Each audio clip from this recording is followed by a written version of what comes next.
आज मैं तुम्हें एक ऐसी मूवी बताने जा रहा हूँ जो तुम्हें रियल मायने में इंट्रोड्यूस करवाएगी कि डेथ बैटल क्या होता है और डेथ सर्वाइविंग बैटल क्या होता है।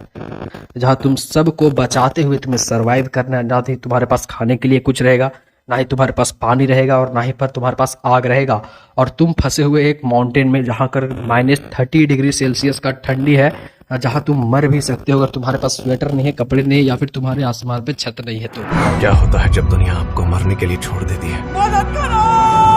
This story is based on the true story 1972 the journey of Quirico from Arguen. Total 40 passengers थे, जिसमें में कम से कम 17 पैसेंजर जीवित बचे थे जब प्लेन को क्रैश हो गया था। सरवाइव करने के लिए पता है तुम्हें क्या खाते थे? लगा कॉटन वगैरह कपड़े, यहाँ तक कि अपने कपड़े भी खाने लगे वो लोग। और उसके बाद उन लोग के पास इंसान को मांस खाने के अलावा कोई चांस नहीं बचा था, लेकिन उन्होंने वही खाया। और उसके बाद अगर वो वही मांस खत्म हो गया तो वो लोग अपनी ही उंगली का मांस नोच कर खाने लगे। खाने के लिए खाना नहीं होता और मौत सामने होती है।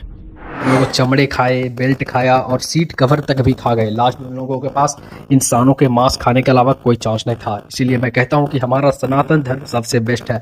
अगर वहाँ कोई सनातनी होता, लिख के दे रहा हूँ कि वो मरना स्वीकार करेगा लेकिन किसी इंसान का मांस खाना नहीं। वो इंसान का मांस खाएगा, वो भी उसका जो उसका दोस्त था, उसका कोई जान पहचान का था, उसके साथी था। अब अगर नहीं खाया तो मर जाएंगे, तो क्या खाए? 40 पैसेंजर में से में बाकी सब तो मर गए थे। बाकी जो 17 लोग बचे थे उनमें से में कुछ लोगों का तो भगवान पर से ही भरोसा उठ गया था। उनमें से में एक बंदा ये भी था कि यार उसका मानना था कि जो उसे मांस काट करके खाने के लिए दे रहा है, ये बिना बताए कि वो इंसान कौन है, वो उसके लिए भगवान है। जो उसके लिए पानी ला रहा है बर्फ से बना कर, वो उसके लिए भगवान है।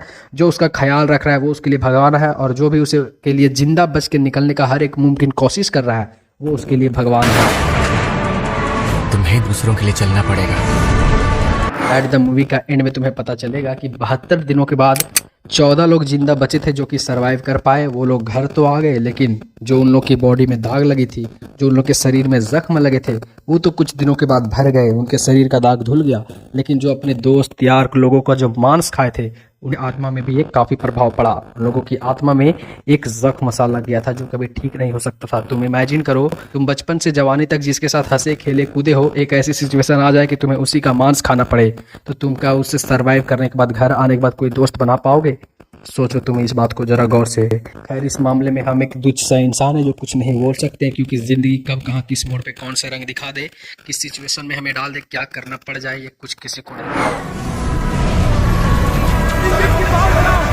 टोमेटो रेटिंग की बात करें तो ये 90% टोमेटो रेटिंग अचीव कर चुका है। ये रिलीज हुई थी 2023 में और मूवी का लेंथ टोटल 2.5 घंटे का है।